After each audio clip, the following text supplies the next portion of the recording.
Hi, it's Tigers from Groovy Entertainments. Today we're gonna have a book on tape to play for you. Today book is Tiggy in the Giant Wave from 1985. So let's get started.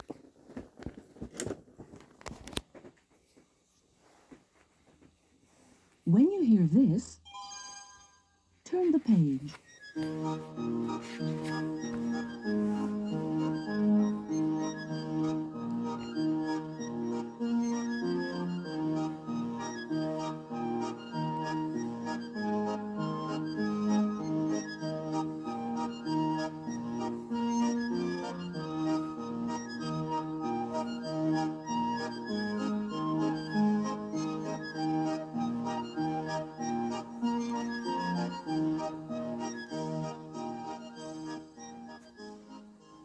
Tiggy and the Giant Wave.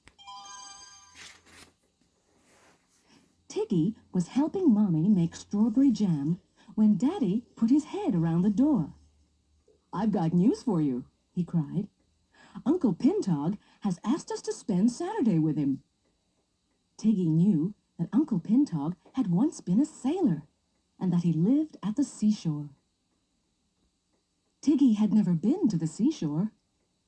"What is it like?" she kept asking Mommy.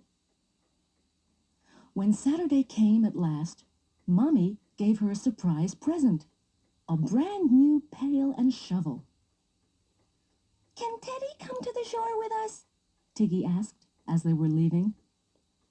Mommy said that Teddy would have to stay behind and guard the house. Daddy had borrowed Herbert Hare's old car to take them to the seashore. He made sure they were wearing their seatbelts before he drove off. "Tell me again about the ocean and the sand," Tiggy whispered to Mommy as they drove along. "Well," said Mommy, "the sand is a warm golden color, and the ocean is blue with little waves. Sometimes there are big waves."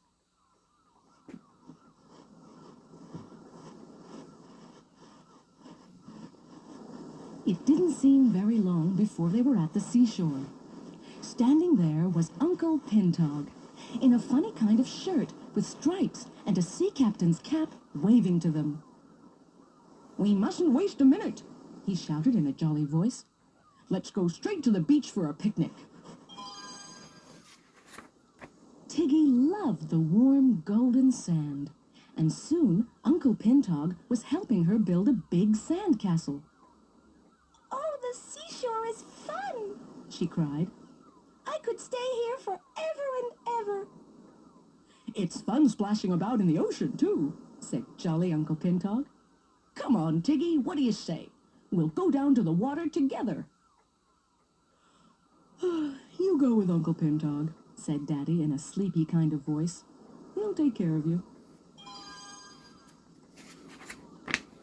Tiggy wasn't quite sure if she liked wading in the ocean. She kept tight hold of Uncle Pintog's hand as the little waves splashed over her feet. "Keep your dress out of the water," Uncle Pintog warned her, laughing. "Now, isn't this fun? You're not scared, are you?"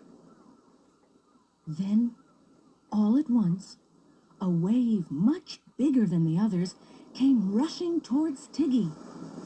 Tiggy was so frightened by the giant wave that she tried to run away from it.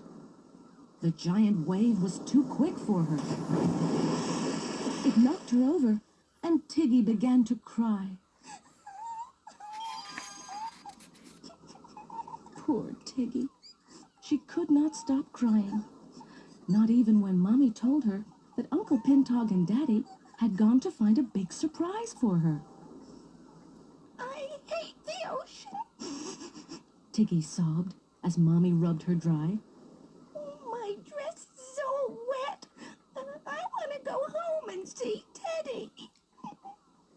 "What nonsense," said Mommy. "That naughty wave was just playing a game with you." But Tiggy would not be comforted. "I won't ever go wading in the ocean again," she sobbed.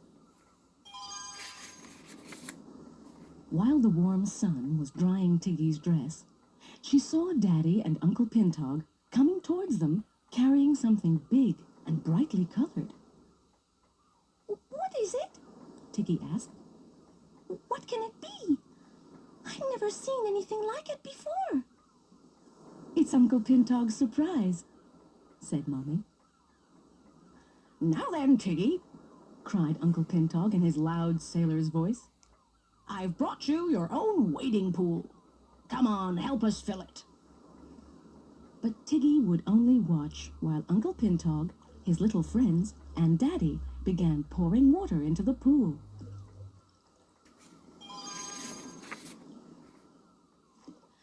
Tiggy soon grew tired of sitting with Mommy.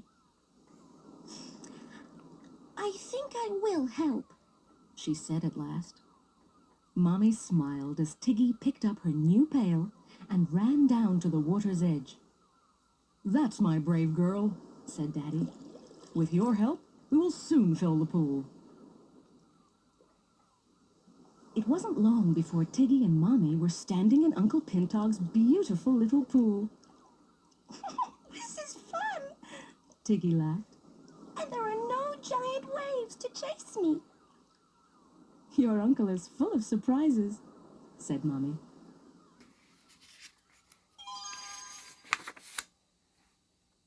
There were more surprises for Tiggy when, at the end of the day, they all went back to Uncle Pintog's strange little house for something to drink. His living room looked like the cabin of an old ship. There were big treasure chests and model ships, and even an old anchor. Tiggy could hardly drink her milk. She was so busy looking around her. And then Uncle Pintog began telling wonderful stories of his adventures at sea. Ah, those were the days, Tiggy, he sighed. And Tiggy wondered if the treasure chests were filled with gold he had won from fierce pirates. Afterwards, Tiggy helped Mommy take the cups and saucers into the kitchen, while Daddy and Uncle Pintog put a large, mysterious package in the back of the car. Then it was time to go home. Tiggy was so busy waving to her jolly uncle and her new little friends that she didn't notice the strange package in the car.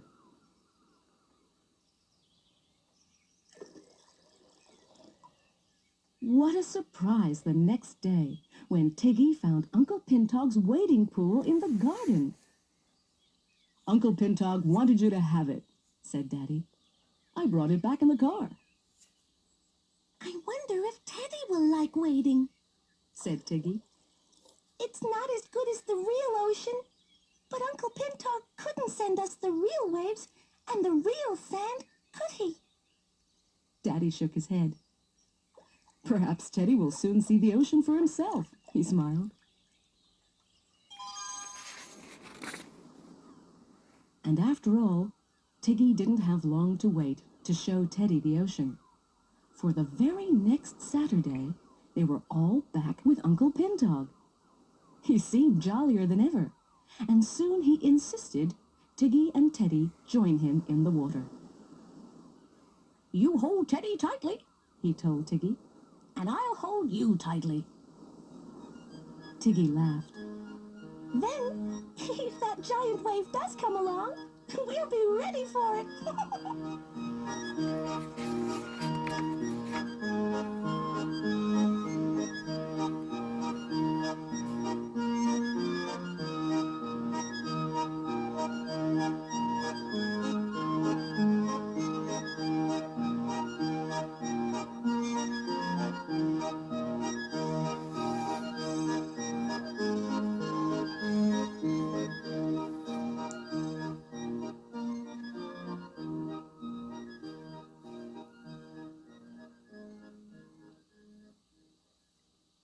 So that was Tiggy in the Giant Wave for 1985. So if you like, subscribe, share, and comment, and have a groovy day. And our next book will be First Day at School.